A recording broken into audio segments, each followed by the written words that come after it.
Hey everybody, Jeremy here, and in this video I'm going to show you my favorite tech items that I use on a day-to-day basis. There's no doubt in my mind that this tech has made my life easier and more enjoyable in some way. So let's get this started with the Microsoft Surface Laptop 3. When I purchased the Surface Laptop 3 as an open box item from Best Buy last year, I thought there was a decent chance I would eventually regret the purchase. I mean, after all, my gaming laptop could do everything the Surface could do, so why should I even have two laptops? But let me tell you, I am so happy I got this thing.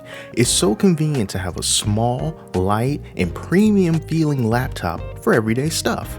I've used it for less intensive tasks like web browsing, video calls, watching videos, and I even edited a video on it, though doing that is not ideal.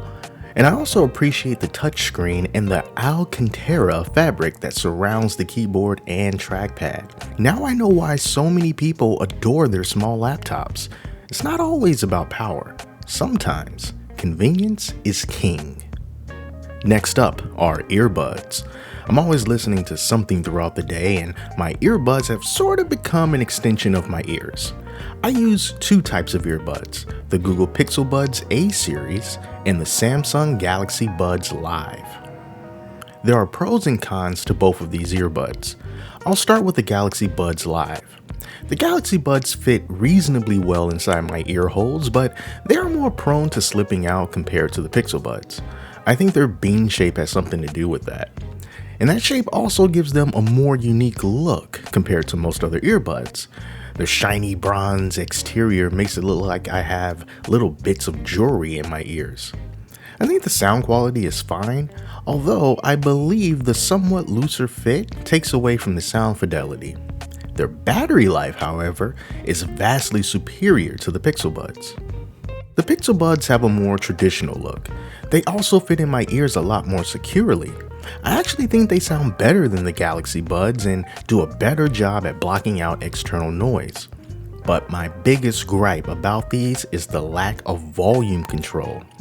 They can play and pause, switch tracks, and activate the Google Assistant with a tap or a few taps, but you can't control the volume by touch. It's annoying, and I can't believe Google actually made this a premium feature for the more expensive Pixel Buds Pro. I also ran into a pretty serious problem with the Pixel Buds a little while ago. Every now and then, the right earbud just would not want to charge inside the case. It was almost as if the connectors weren't lining up, and eventually it just stopped charging, period. There was nothing I can do. I reset the buds and I troubleshot it as best as I could, but nothing was working. And then just all of a sudden, they started charging again. Now, in case you're wondering why I have two sets of earbuds, is because I also have the flagship phone that each of those earbuds belong to. So let me show you those. Truly, the answer is I don't have a reason other than I just wanted to have two phones because they came out close enough to each other, and I was like, you know what? They're unique enough, they're different enough, let me just try it, do something I never did before. So that's what I did. With the first phone being the Google Pixel 6, not the Pro, this is the regular version. So the reason why I wanted this phone is because I never had a Google phone before. Even way back when they did the Nexus line with the Nexus 1, I thought those phones were so cool, but I never got the opportunity to get one. And so when the Pixel 6 came around and it was priced pretty affordably, I thought, hey, this is my chance, let me jump on it. And I did. And I thought this color was pretty neat as well. Since I've had this phone, it's held up pretty good, although the software was pretty buggy for, frankly, most of its life. Some weird things have happened with this Pixel phone that hasn't happened on any phone that I've ever owned before. And even some updates that Google pushed out to this did some really bad radical things to it, like absolutely destroying the battery life, making the phone feel like a little heated brick in my pocket at times. Lots of people had this problem, but through some other updates, those issues have been resolved, at least with my phone. And like I said, it's holding up pretty good, pretty decent camera as well. The next phone that I wanted to get was this one because it's so darn unique. This is the Samsung Galaxy Z Fold 3. Now, the Z Fold 4, of course, has been out for a little bit, but this is the one that came before that, and it's a foldable phone. I mean, they had the second one that came out, and that one had a little bit of an issue going on, like with the screen and everything, but this one alleviated those problems.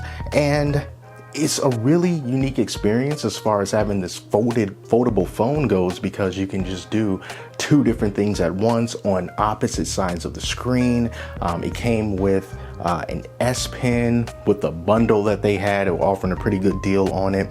And even though there's no place to put the pen on the phone, which I thought was a major oversight, it's still been pretty fun to play with. The selfie camera, not good, you know, a lot of people will tell you that, but it's still a very, very unique phone. And that's why I have two phones, because one was kind of like I've always wanted it, here's the chance. And then this one was it was the new hotness, different tech, stuff that you don't normally see. And so that's why I got this one.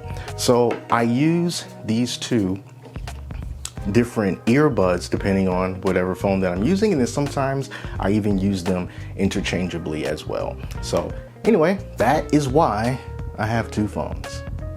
You'd think I'd have a smartwatch by now, but I don't. Instead, I'm enjoying the super affordable, non-smart simplicities of my two Casio watches. The first watch is the Casio A168. Its main appeal is its retro look right out of the 1980s. At the same time, it sort of has a simple elegance about it. It has a low profile and fits into any social environment. And best of all, you can find it at Walmart for like $21. Next up is the Casio AE1200, or the Casio Royale as it's known in watch circles. This is another low-cost, cool-looking, reliable watch that you can get for around $25 more or less. This is a larger watch with more features than the Casio A168, such as a world time function and a cool flat map on the watch face, complete with a digital analog clock. I'm using the metal band it came with, but there are other versions with resin straps, and those resin straps will help keep the band from pinching those little hairs off your wrist. Last but certainly not least is my computing workhorse, my ABS Master Gaming PC. I did a video on this several months ago, and I'll leave a card on the screen so you can check out that video where I go over some of the features and performance. I use this PC every day for web browsing, video editing, and, well, gaming. It's handled everything I've asked of it with grace, and I'm happy to have it a part of my kit. So I'm going to leave you with some gaming footage while I wrap this up. Those were my current go-to tech items that I use in everyday life. Let me know what tech you can't do without in the comments below. Thank you so much for watching, and I'll talk to you soon.